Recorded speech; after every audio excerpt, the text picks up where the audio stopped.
Mamalengke muna tayo. Nasa Bonifacio Market ngayon sa Caloocan. Si Edwin Duque, Aris 23. Edwin, good morning.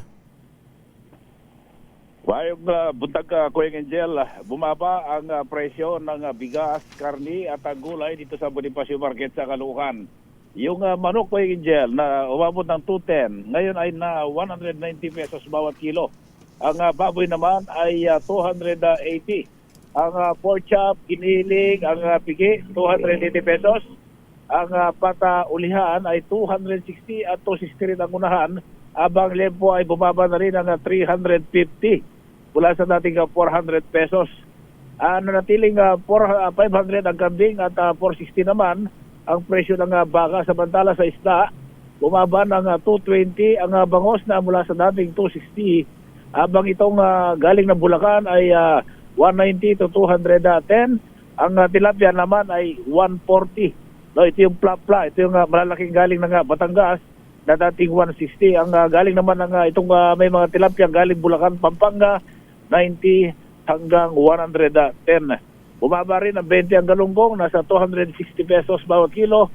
Ang yellowfin ay 280. Hindi naman gumalaw iba pang presyo ng mga isda.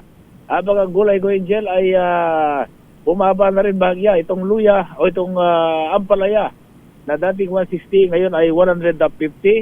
Ang talong dating 100 ngayon ay 60 pesos. Ang luya mula sa 160 ngayon 140.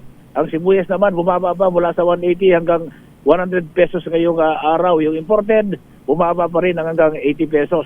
Yung bawang bumaba rin ng 100 mula sa dating 160. Ang sayote, ito yung Tomas Angel mula sa dating 40, mabibili naman ng 60 pesos. Bumaba rin ng hanggang 80 mula sa dating 120 itong repolyo.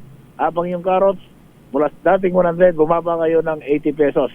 Ang siling labuyo, bumaba pa hanggang 250. Ang panigang, 100. Ang siling makopa, 250 pesos. Hindi naman gumalaw pa ibang presyo ng mga gulay. Habang ang prutas, hindi rito gumalaw. Ang presyo ng bigas, mula sa 40 pesos hanggang 80 at yung malagkit, 58, 80 hanggang 100 pesos. Samantala rin, Angel, isang motorsiklo ang sumalpok sa isang Avanza at sumalpok ba sa poste ng Meralco ngayon lang dito sa may kanto ng Potrero, Malabon at kaban ito ng MacArthur Highway. Habang isang second alarm na sunog naman ngayon sa may Mabulo Street sa may Silo, Malabon. Aris 23, Edwin Duque nagulat sa DZRH, una sa Pilipinas, una sa Pilipino. Maraming salamat, Edwin Duque.